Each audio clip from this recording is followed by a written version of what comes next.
There has been a few Batman games on the NES. But you might not have heard of Batman Shadows of Gotham. That's because this is a ROM hack. Meaning it was never officially released on the NES system. And it's a shame, because it's a really good ROM hack. It's almost as good as Batman the video game was.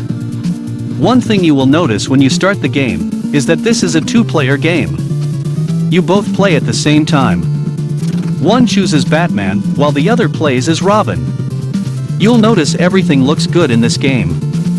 From the rain in the opening level to the clock tower level and the city in the background. Everything looks awesome. They did a great job on the details. The level designs are also good and can be quite challenging. The controls in this game is solid. You use the D-pad to move, press A to jump, and the B button to fire your weapon. You start the game with just your fists, but along the way you can pick up many weapons, such as a batarang, a grappling claw, and a few others. Batman can fire in all directions with the grappling claw. So if there's an enemy above you, that won't be an issue.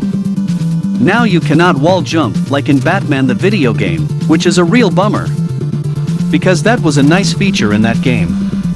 The music in this game is good. But not quite as good as Batman the video game was, but still has some nice tunes.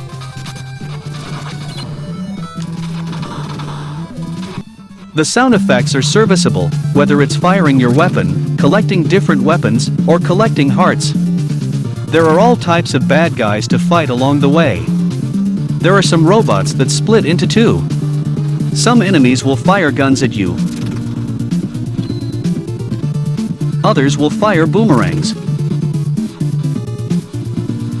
There are some ninjas, and some enemies are as quick as the Flash. At the end of each level, there is a boss. There's the Scarecrow, who for some reason like to flap his arms like a bird while flying around and shooting at you.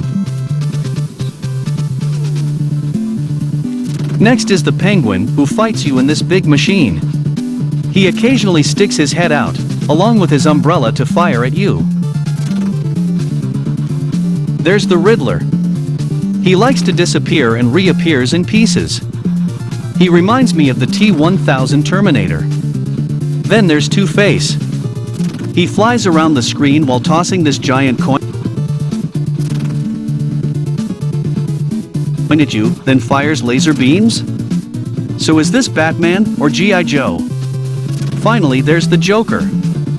He basically jumps around the screen firing his gun at you. These bosses are not that hard once you learn the pattern.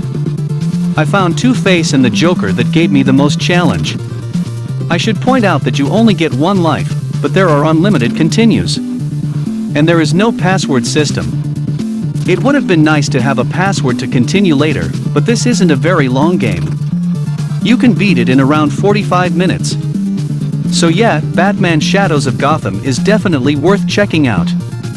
And like I said, this is a ROM hack, meaning you will have to play it any way you can.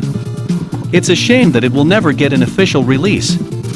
Batman Shadows of Gotham for the NES gets a 5 out of 5. Thank you for watching and have a great day.